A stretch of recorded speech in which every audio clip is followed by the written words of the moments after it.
Welcome to Buzz Around the Globe. US President Joe Biden's wartime trip to Israel and Jordan faltered before it got off the ground. The Amman leg was cancelled following a strike on a Gaza hospital that killed hundreds of people. The trip was always set to be the riskiest of Biden's presidency, as he tried to juggle support for Israel after the October 7th Hamas attacks, with efforts to prevent a humanitarian disaster in Gaza and to avert a wider war. But his regional balancing act came undone on the eve of his visit with news of the hospital explosion, for which Hamas blamed Israeli strikes, while Israel said it was caused by a rocket misfired by militants in Gaza. As Biden climbed the steps of Air Force One, Jordan announced that a planned four-way summit with Palestinian President Mahmoud Abbas, Jordanian King Abdullah II, and Egypt's President Abdel Fattah al-Sisi was off. Jordan said it would be held when the decision to stop the war and put an end to these massacres has been taken. Biden later said he was outraged by the explosion at the hospital and had told his national security team to get more information on what had happened. White House National Security Council spokesman John Kirby, however, told reporters aboard the presidential plane, said that the Israelis feel very strongly this was not caused by them. He added that it was a mutual decision to cancel the Jordan trip after Abbas said he wanted to return home for 3 days of mourning, and that Biden would speak to him and Sisi by phone on the plane home. Yet Biden is entering an even more volatile situation than before, with the hospital strike sparking anger across the region.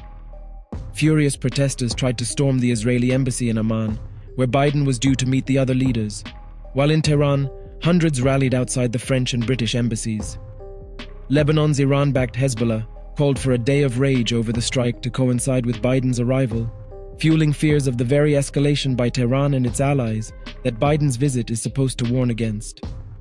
The White House said Biden wanted to continue to stand in solidarity with Israel after Hamas burst through its heavily fortified Gaza border, shooting, stabbing, and burning to death more than 1,400 people, most of them civilians. Biden would hold talks with Israeli Prime Minister Benjamin and his war cabinet, as well as meeting the families of some of those killed and missing in the attacks, it said. Kirby insisted, however, that Biden would ask Netanyahu tough questions about his plans for the war. He added that he was optimistic that aid would start to get through to stricken Gaza. The US president deliberated carefully before accepting the invitation to visit from right-winger Netanyahu, who has ordered preparations for what is expected to be a bloody ground offensive against Hamas in Gaza. There was always a risk that by coming to Israel, Biden would find himself too closely associated with the Israeli bombardment of Gaza, which has leveled huge swaths and killed more than 3,000 people, and the siege of the enclave. Anger over the hospital strike could meanwhile undermine the wider purpose of Biden's visit, as he tries to prevent the Israel-Hamas war engulfing the wider Middle East.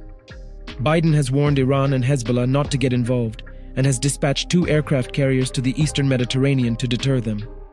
US has maintained that there were no plans to put US boots on the ground, but added that the American military assets were in place to demonstrate a sincere capability of protecting and defending US national security interests.